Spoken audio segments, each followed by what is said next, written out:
Okay, we're anchored in Edisto Inlet, just inside of the inlet here. I know it looks like we're in the ocean, but we're just inside of the inlet, right on the point of the beach that goes into the creek. I didn't want to go in the creek because it's a really skinny creek, and rightly so. Big storm came up. We're in the midst of it right now. I saw 40 knots of wind on the wind meter there. And of course the waves kicked up quite a bit. We are wind against the tide, which of course makes it a little bit worse, but nonetheless, that wind is getting us. It's a little hard to see out there, but certainly got sideways wind and rain coming through. Whitecaps in the creek. We're in about 25 feet of water here. So rather shallow, but we're hung real well, and we're in really hard sand. So we think it's gonna stay. But we're prepared to drive off the hook if we have to. Yeah, he's prepared. I'm the one that's got to go out front, hold the anchor in the middle of the storm, which I've done before actually. He gets to hold the boat steady, which is actually the more important thing. But keep it from hitting the beach. Keep it from hitting the beach. Keep it from getting in any shoals. But he stays dry. So no, I don't. Let's just pray that we don't have to do that. I'll stay dry up there. All right, Steven's gonna go make a run outside in the middle of the storm because that's where the beer is. I need a beer. It's in the Yeti. All right, I'm going in. All right. Cover me. I'll try.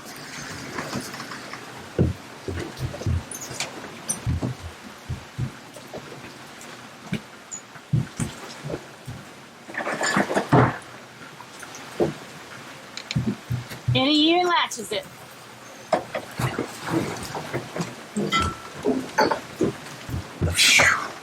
Okay.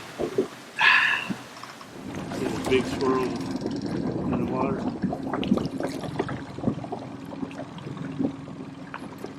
Look right there. Wow. Look at that. You got shrimp jumping, and then you got bait of some kind. Steven, you think that's mullet? Yeah, that's mullet. Oh, look at that. I think there's other fish in there too. It might be flounder. Flounder, maybe? My goodness.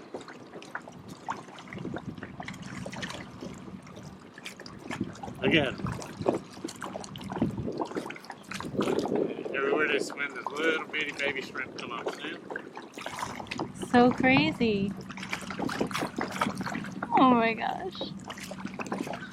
This is why I love low tide. Look at that. Oh my gosh.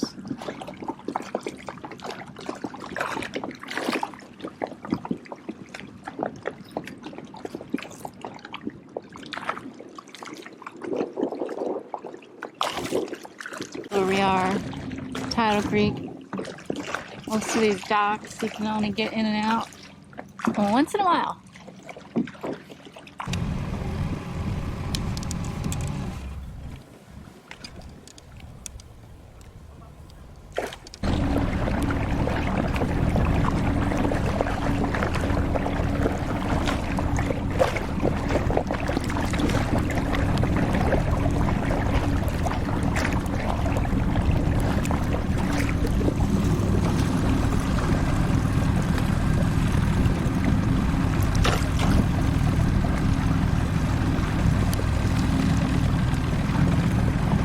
It's oyster time!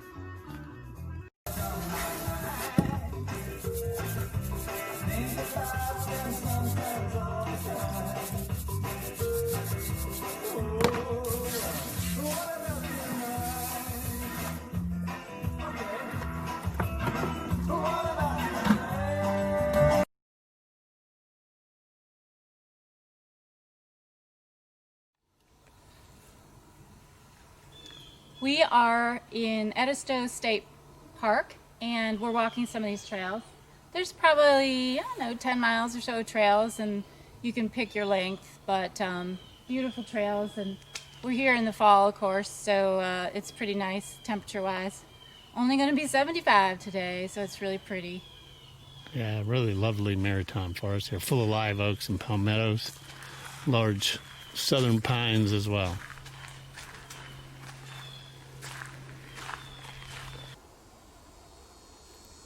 Here we are at Edisto State Park, and we're in this gorgeous maritime forest in here. And this is one of two remaining Bosch monuments, or the Bosch marker. He was a famous marine surveyor for the U.S. Marine Survey Group, also great-grandson of Benjamin Franklin, and he was tasked with trying to map out the coastline of the East Coast, specifically in this Charleston area, Edisto area. Because of the treacherous inlets and coastline that you had, it was very difficult to get an accurate reading of that. So he basically used mathematical formulas, triangulation, to map this whole area. To do so, he had to have a baseline to start with, and that baseline was Edisto Island because it had a nice straight baseline. It was 68 some miles long, and he started right here at this marker, and then another marker 68 miles up the Edisto beach, and then from there they begin that trigonometry of triangulation to measure the coast. It was extremely accurate. In fact, his measurement on this baseline of Edisto Island, they say, was only off by 2.5 inches. So that was a really great thing. This was in 1849 when this one was placed, and then they had to basically make a straight line path through this thick maritime forest all the way through to measure that first baseline. That took about 2.5 months to manually cut trees down to be able to do that. Pretty cool. Pretty cool. Gorgeous place too.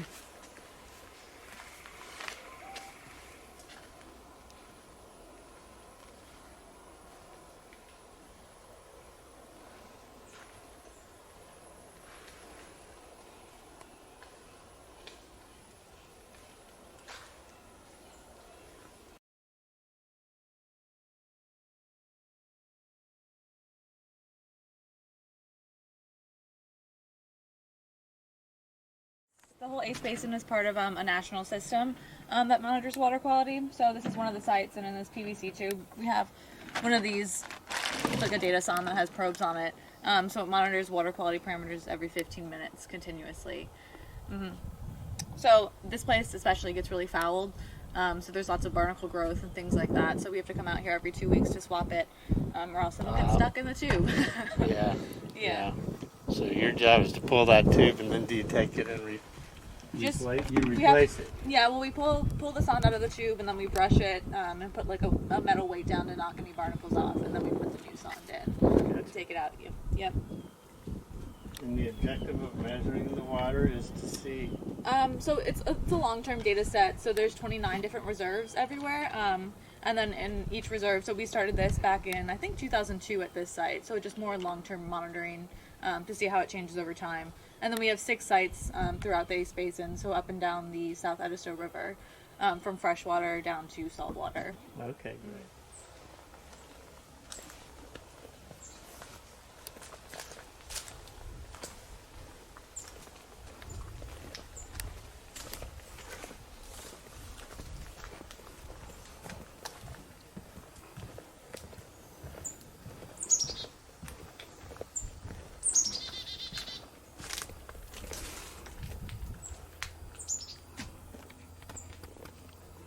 Here is the anchorage, and there is PILAR. We pulled in here last night about 7 after a huge storm, and this is nice and quiet in here. Probably about between 10 and 20 feet of water. It's marked as an anchorage on the chart, and it's no wake, and there's hardly any traffic, so it's pretty nice.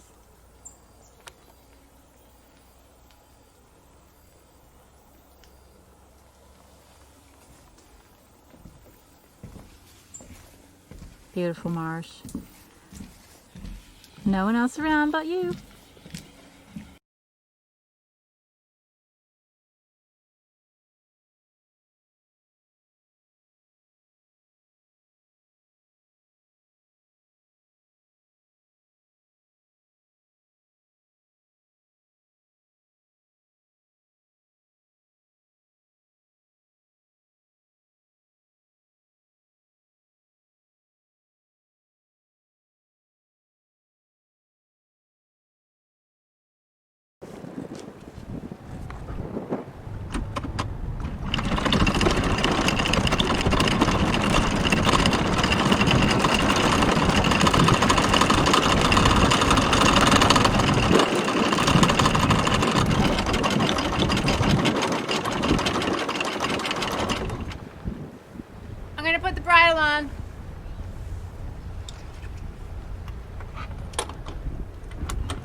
I put the bridle on at 90 and then I let 20 after.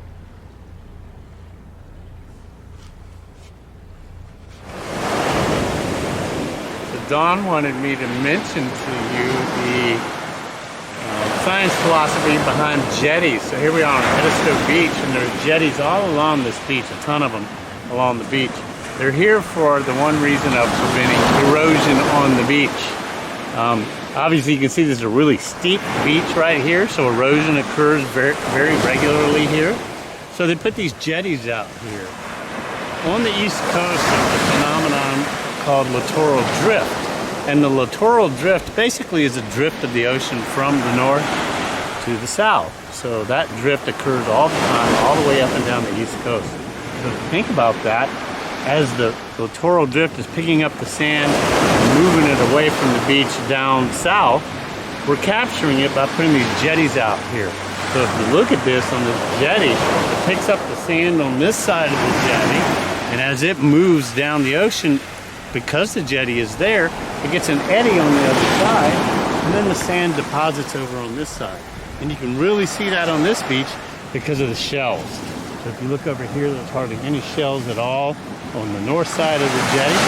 Look on the south side of the jetty, loaded with shells. All of those have been deposited because of the eddy current that comes in here behind that jetty. So that's basically the theory on the jetties and how they prevent beach erosion.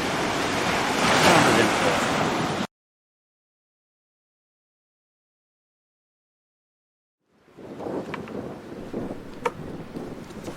Well, it's time to go home. People often ask about pulling anchors, so here's how we do it. Catamarans have a bridle that helps even out the tension on the anchor chain because it's attached to the hulls. So you'll see a close-up here of that. We also rinse with fresh water when we've been in water that is especially full of life. And we do accomplish this without headsets, as we follow the same process every time.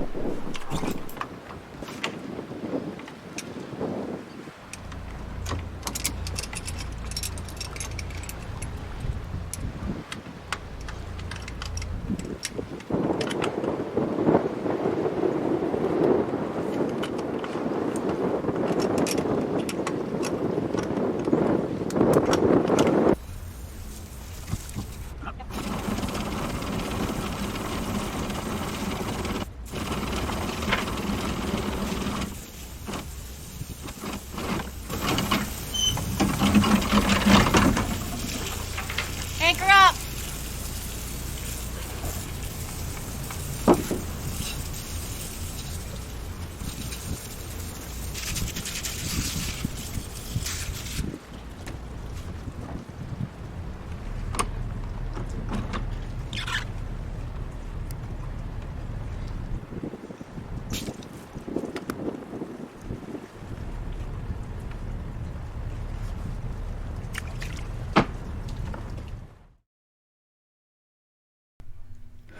We had an 18-knot wind out of the north on the way home, and we're still able to get 9 knots sailing on a close haul. Well, it's just us and the long line boats out here today.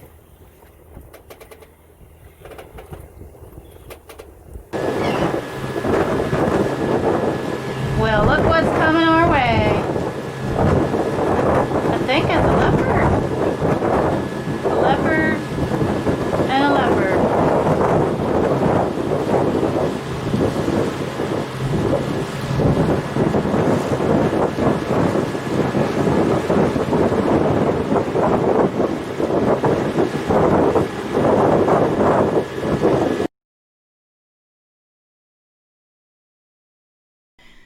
Showing off our new fenders. After suffering through hole markings from older ones that came with our boat purchase, we chose white, hole through the middle for its versatility and cleaner look.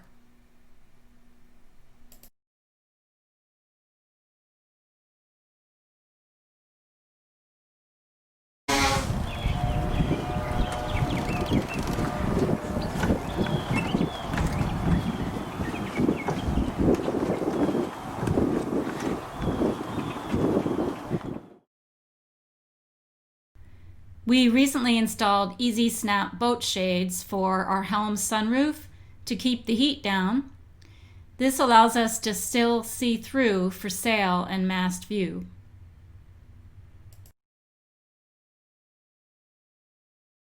Well, Stephen wanted to go up the mast one more time before we head off back to Charlotte to work. So Sunday morning, here we are, checking out the radar. We have intermittent disconnects occurring on the radar caused by a really frazzled wire connection. So we're trying to see if we can replace that wire connection.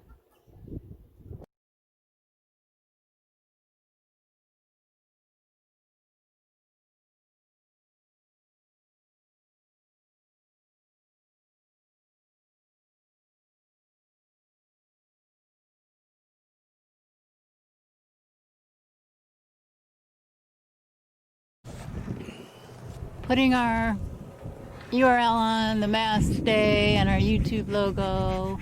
Fun, fun. Just another reason to go up the mast.